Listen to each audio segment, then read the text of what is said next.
aventureux et aventureuses en direct d'un motel à Matane. Comme vous pouvez voir, je vais vous montrer le contenu d'une de mes boîtes de ravitaillement pour le SIA. Juste avant, laissez-moi vous expliquer un peu comment ça fonctionne. Donc, je fais une longue randonnée de 45 jours à travers la Gaspésie. Je pars de Matapédia pour me rendre jusqu'à Cap-Gaspé et ça, c'est 650 km. Je fais cette randonnée-là toute seule et surtout en autonomie, ce qui veut dire que je traîne absolument tout ce que j'ai besoin pour survivre dans la nature sur mon dos dans un backpack. Et bien évidemment, je peux pas traîner 45 jours de nourriture sur moi. Donc, j'ai planifié des boîtes de ravitaillement qui vont m'attendre à plusieurs endroits stratégiques sur le sentier pour pouvoir faire ce qu'on appelle un ravitaillement. Donc, quand j'arrive à un de ces emplacements-là, je prends possession de ma boîte et là, je refais le plein dans mon sac pour pouvoir avoir de la nourriture pour la prochaine section sur le sentier. Et puis, de ces boîtes-là, j'en ai au total 9, donc 9 en 45 jours, ce qui donne environ une boîte aux 4 à 5 jours. Et bien c'est ça, cette vidéo-là sert à vous montrer le contenu typique d'une de ces boîtes. La boîte que je vous montre dans la vidéo, c'est une boîte qui est faite pour 5 jours et c'est une boîte que j'appelle pivot. C'est quoi une boîte pivot? C'est en fait une boîte qui contient des items autres que nourriture que je vais avoir besoin à peu près à la mi-parcours. Donc cette boîte-là va m'attendre à la moitié de mon expédition et elle va contenir des items comme du gaz pour mon brûleur. Mais je vais tout vous montrer ça dans quelques instants. Premièrement, la boîte que j'utilise, c'est une simple boîte de carton comme ça ici. Le format, c'est 10 pouces par 10 pouces par 4 pouces de haut. Comme vous pouvez voir, c'est un format qui est petit, mais qui contient beaucoup en fait pour pouvoir accueillir 5 jours de nourriture et plus d'items pour refaire le plein de toutes les choses consommables. Donc, ça, c'est ma boîte. Je solidifie le fond à l'intérieur, à l'extérieur, mais vous allez voir, il y a certaines boîtes que je vais aussi solidifier toutes les arêtes et que je vais prendre bien soin de solidifier les coins pour éviter qu'il y ait des petites bestioles ou des rongeurs qui décident de se faire un festin dans ma boîte de ravitaillement. Parce qu'on s'entend, une boîte de ravitaillement, c'est très important, surtout dans les sections comme la réserve faunique de Matane et le parc national de la Gaspésie qui n'a aucune épicerie. Donc, c'est important que nos boîtes qui nous attendent à ces endroits-là n'aient pas été dévorées par autre chose que nous-mêmes. Donc, ça, c'est ma boîte. Comme je vous ai dit, cette boîte-là, c'est une boîte qui contient 5 jours de nourriture. Donc, on va commencer par les soupers et on va descendre dans la journée. Qu'est-ce que j'ai dans ma boîte? J'ai 5 soupers, comme ça ici. Ça, c'est 3 repas que j'ai déshydratés moi-même à la maison. Donc, ça s'annonce vraiment délicieux. Et pour combler, parce qu'il y a toujours des journées en randonnée qu'on a moins faim, en tout cas, c'est mon cas, j'ai comblé pour les 2 autres soupers avec des ramen comme ça ici. Inquiétez-vous pas, je sais que des ramen, c'est pas très protéiné, il n'y a pas beaucoup de nutriments, mais j'ai beaucoup d'autres aliments dans ma journée qui vont venir me donner les nutriments que j'ai besoin. Donc, 5 soupers comme ça qui s'en vont dans la boîte. Ensuite, j'ai mes 5 collations du soir, puis avouons-le, c'est pas tant des collations, mais plus des petites gâteries. C'est 5 petits sacs de biscuits comme ça ici. Donc, ça l'apporte un peu de réconfort dans la journée. Bref, ça fait une petite touche sucrée là, le soir quand on est relax au campement puis qu'on a juste envie un peu de décrocher, mais surtout se reposer. Donc, mes 5 collations du soir. Ensuite, j'ai mes 5 collations de l'après-midi. Donc, c'est des barres comme ça ici. J'ai des barres aux fruits et j'ai ici une barre au chocolat comme ça. C'est des barres qui vont m'apporter quand même pas mal de nutriments. Donc, collation d'après-midi pour les petites fringales. Ensuite, pour les dîners, c'est ça ici. Qu'est-ce que c'est? Eh bien, J'ai 2 dîners qui consistent à une barre de jerky avec son sac de noix. Donc 2 fois comme j'ai dit. Ensuite, j'ai un dîner qui consiste à du beurre d'amande avec des gaufres au riz. Et mes 2 autres dîners, c'est des ramen. Donc, tantôt, je vous ai montré des ramen pour souper. Je vais aussi en avoir pour dîner. Mais je vais m'assurer de ne pas manger 2 fois un ramen dans la même journée, évidemment.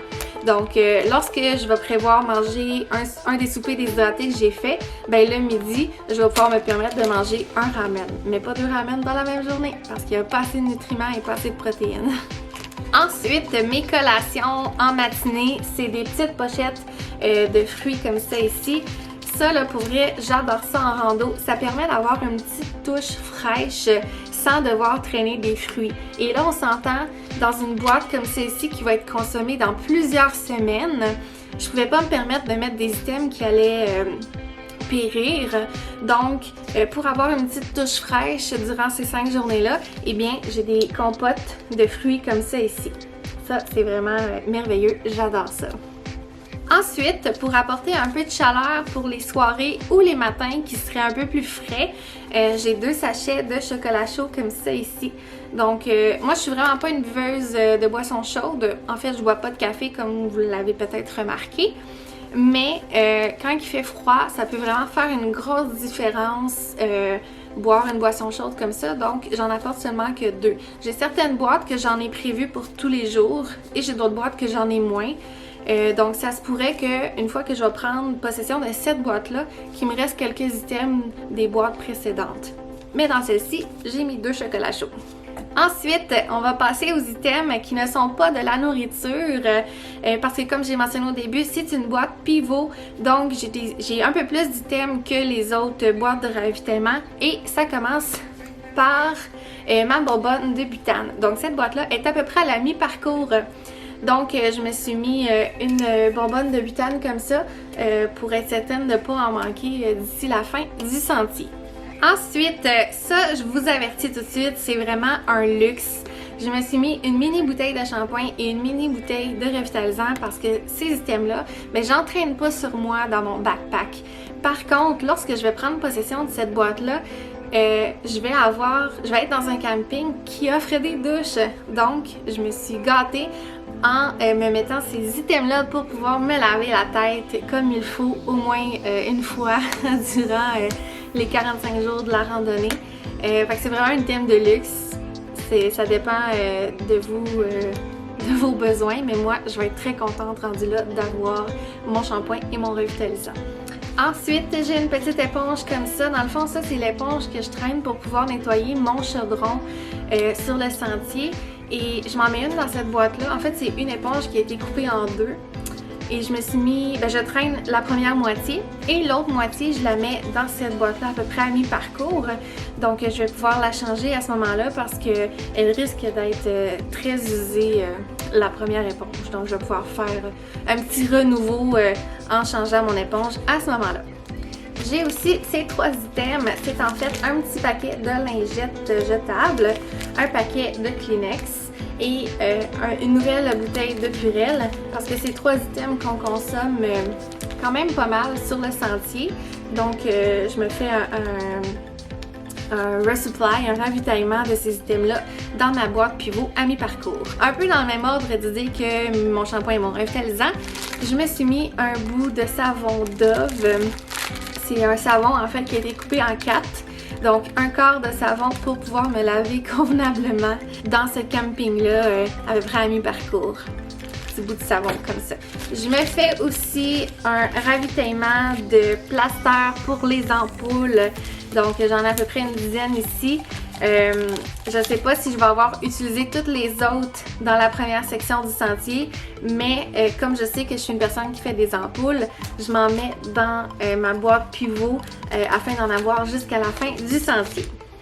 Même chose pour ça ici, c'est des petites lingettes désinfectantes. Donc quand on a une petite blessure, qu'on s'est écorché quelque part après un arbre, après des roches, c'est important de désinfecter nos plaies parce que vu qu'on a une hygiène moins importante que dans la vie de tous les jours, on est plus à risque de faire des infections. Donc, moi, j'utilise très souvent là, en randonnée quand je me blesse ces petits tampons désinfectants-là. Fait que j'aime bien en avoir. Et comme tous les autres items que je viens de vous mentionner, vu que c'est ma boîte pivot à mi-parcours, ben, je me fais un ravitaillement de ces petites choses-là. Ensuite, ben, j'ai un nouveau lighter comme c'est ici. Très utile, hein? On ne sait pas quand on va manquer de gaz. Donc, un nouveau lighter pour être certaine d'avoir du feu. Et un nouveau lip-seal parce que je ne sais pas l'autre dans la première section si je vais tout l'utiliser ou si je vais carrément le perdre, ce qui est arrivé l'année passée pendant ma longue randonnée de 10 jours. Donc là, je vais être très contente d'en avoir un nouveau. Et parce qu'on est encore en période COVID, malheureusement, je me mets un nouveau masque. Évidemment, je ne porterai pas souvent le masque durant le sentier, mais on traverse quand même quelques villages. Je risque d'arrêter dans des épiceries et je ne vais pas changer à chaque fois mon masque puisque je ne veux pas entraîner 30 sur moi. Donc, à mi-parcours, je vais pouvoir changer pour un nouveau que je vais réutiliser jusqu'à la fin. Ensuite, avant-dernier item, c'est un sac de plastique noir. Dans le fond, moi, ma tente, je la mets directement dans mon backpack. Mais si jamais je défais ma tente une journée qui mouille, ce qui risque d'arriver, je ne vais pas tout mouiller les items dans mon sac, donc je vais la mettre dans un gros sac de construction comme ça ici, pour être certaine de ne pas mouiller le reste de mes items. Puis à force de faire ça, ben, le sac peut se briser. Donc à mi-parcours, ben, je change ce sac-là pour être certaine qu'il soit encore étanche pour l'autre moitié du sentier. Et finalement, le dernier item dans ma boîte de ravitaillement, c'est ma carte de la section suivante. Donc, il y a 7 cartes au total et la boîte qui est avant la section en question de chacune des cartes va avoir la carte dedans. Et bien, cette boîte-ci, c'est la boîte que je prends en possession juste avant la Haute-Gaspésie. Donc, j'ai mis la carte de la Haute-Gaspésie dans cette boîte-là. Ça permet de ne pas traîner toutes les cartes avec nous sur le sentier parce qu'il peut arriver plusieurs choses. On peut les perdre, on peut les déchirer, ils peuvent se mouiller avec le temps. Donc, moi, je vais être certaine que mes cartes vont être en bon état quand que je vais arriver dans la section en question. C'est à ça que ça ressemble, ma boîte de ravitaillement. Là, elle a de l'air excessivement pleine, mais on s'entend, les items sont pas bien rangés parce que je les ai juste mis aléatoirement en faisant la vidéo. Mais je vous rassure que tout va rentrer dans cette section-là de la boîte. Et pour bien identifier ma boîte, j'utilise un papier comme ça ici que je vais vous mettre en image pour que vous voyez bien les informations. Donc là-dessus, j'ai mis à qui appartient la boîte, mes informations personnelles, mon contact d'urgence et où se trouve la boîte, à quelle adresse j'en prends possession et combien de jours se trouve dans la boîte. Donc c'est vraiment idéal pour bien identifier ses affaires parce qu'une boîte de ravitaillement, c'est très très très important. Donc voilà, j'espère que vous avez apprécié la vidéo. Si jamais vous l'avez appréciée, gênez-vous pas de faire un petit like, commenter, bref, interagissez, c'est toujours un plaisir de vous lire et de voir votre appréciation. Donc merci d'avoir écouté et puis dans quelques jours, je vais me retrouver sur le Sentier international des Appalaches pour 45 jours! Yay!